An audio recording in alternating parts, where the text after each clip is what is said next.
মঙ্গলবার 24শে জুন 2025 সালের শিরোনাম নিয়ে চলে আসলাম আজকের আলাপ আলোচনায়। সংকটে পড়বে বেসরকারি খাত। সরকার যদি ব্যাংকিং খাত থেকে অতিরিক্ত ঋণ গ্রহণে যায় তাহলে তা বেসরকারি খাতের ঋণ প্রাপ্তির কঠিন করে তুলবে বলে মন্তব্য করেন metropolitan chamber of commerce and institute MCCI সভাপতি। জ্ঞান ও মানবিকতা পিছনে পড়ে গেছে। দেশবরেণ্য বুদ্ধিজীবী, শিক্ষাবিদ, চিন্তাবিদ, প্রাবন্ধিক ও নতুন দিগন্ত পত্রিকার সম্পাদক অধ্যাপক সিরাজুল ইসলাম চৌধুরী 90তম জন্মদিনে বাংলা একাডেমিতে আয়োজিত হয়েছে আলোচনা সভায় এই সাংস্কৃতিক পরিবেশনার আলাপ আলোচনা করে।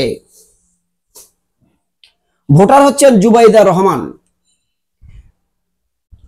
স্কাউটরা ইতিহাস সৃষ্টি করেছে। প্রধান উপদেষ্টা অধ্যাপক ডক্টর মোহাম্মদ ইউনূস বলেছেন, জুলাই বিপ্লবে বাংলাদেশ স্কাউট সদস্যদের অংশগ্রহণ সারা বিশ্বের স্কাউটদের জন্য।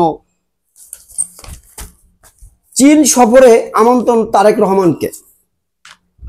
বিএনপির ভারপ্রাপ্ত চেয়ারম্যান তারেক রহমানকে চীন সফরে আমন্ত্রণ জানিয়েছেন দেশটির কমিউনিস্ট পার্টি CPC। গতকাল দলটির মিডিয়া সেলের সদস্য সায়রুল কবির খান এ তথ্য জানান। বিপুর দুই গডফাদার জয় ও ববি। $1.30 বিলিয়ন ছাড়েন অনুমোদন। হরমুজ প্রণালী নিয়ে বাড়ছে সংখ্যা, ঝুঁকিতে পোশাক শিল্প। মার্কিন ঘাঁটিতে ইরানের হামলা, কাতার ইরানকে মিসাইল নিক্ষেপ, সিরিয়া ও যুক্তরাষ্ট্রের স্থাপনায় বিস্ফোরণ। যুদ্ধ থামাতে গোপন প্রচেষ্টা ইসরায়েল। ভোট পদ্ধতি নিয়ে আলোচনা, জামাত আমিরের সঙ্গে সাক্ষাৎ কানাডা হাইকমিশনারের।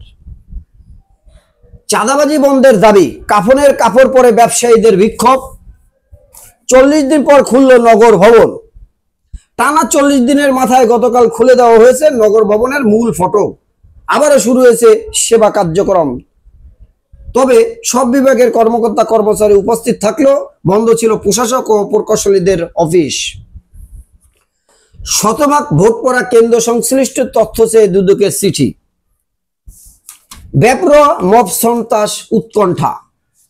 সামাজিক মাধ্যম তীব্র প্রতিক্রিয়া, জড়িতদের বিরুদ্ধে ব্যবস্থা। অন্তর্বর্তী সরকারের বিবৃতি, স্বরাষ্ট্র উপদেষ্টা বললেন পুলিশের ভূমিকা তদন্ত হবে, দলের কেউ কেউ জড়িত থাকলে ব্যবস্থা নেবে বিএনপি।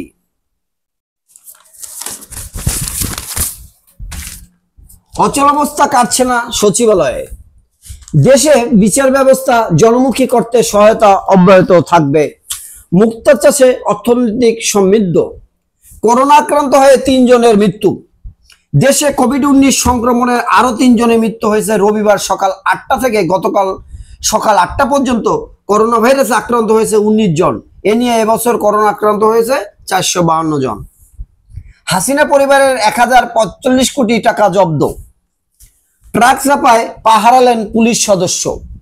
ভারতে বিধানসভা উপনির্বাচনে নাটকীয় ফল। নিত্যপণ্যের দাম জানা যাবে মোবাইলে।